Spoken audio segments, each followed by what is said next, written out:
밥살용 쌀 수입 조치 즉각 중단해야 합니다. 정부가 농민들의 절박한 반대에도 아랑곳하지 않고 미국산 밥살용 쌀 수입을 강행하고 있습니다.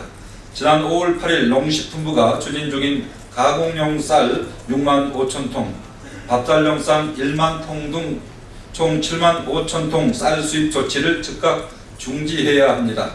현재 쌀값은 15만 8,300원으로 작년 수확기 때보다 6.9%나 하락하고 있는 시기에 정부가 앞장서서 밥살용 쌀을 수입 판매하겠다고 나선 것은 쌀값 폭락을 부채질한 것으로 즉각 중단되어야 합니다.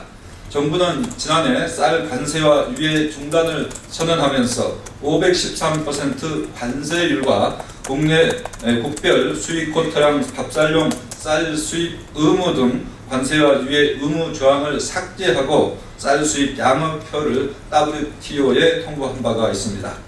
WTO 양어표에도 없고 수입 의무도 없는 밥살용 수입은 정부가 쌀 시장 포기에 앞장선 것이며 TPP 환태평양 경제동반자 협정 시 쌀 시장 개방을 염두에 둔 꼼수가 아닌지 의심하지 않을 수 없습니다.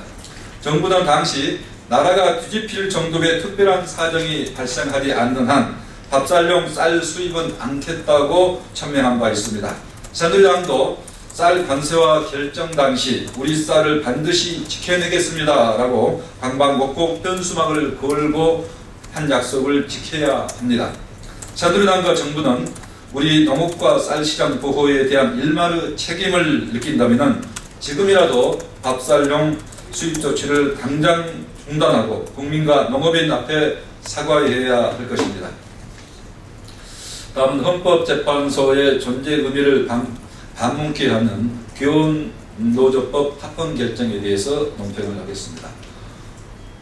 헌법재판소가 오늘 교원노조법 조항에 대해 합헌 결정을 내려 정부의 법외노조 통보에 법적 정당성을 부여한 것은 매우 유감스럽습니다.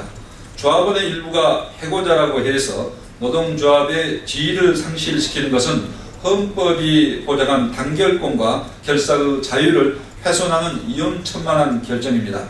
이 같은 법조항은 국제 기준에 부합하지 않는 독소 조항으로 국제사회의 지속적인 개정 요구를 받아왔습니다.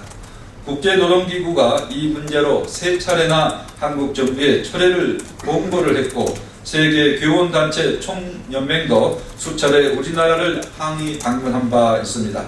오늘 현재는 이런 독소 조항을 정당화해 단 9명의 해고자가 있다는 이유로 6만여 명의 조합원이 소속된 정교조의 법적 지위를 상실시킨 것입니다.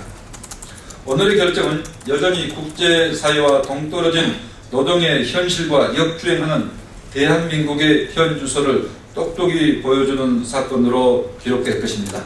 사회적 약자와 소수자를 보호해야 할 헌법재판소가 자신의 본분을 망각한 결정을 한 데 대해서 개탄을 금할 수 없습니다.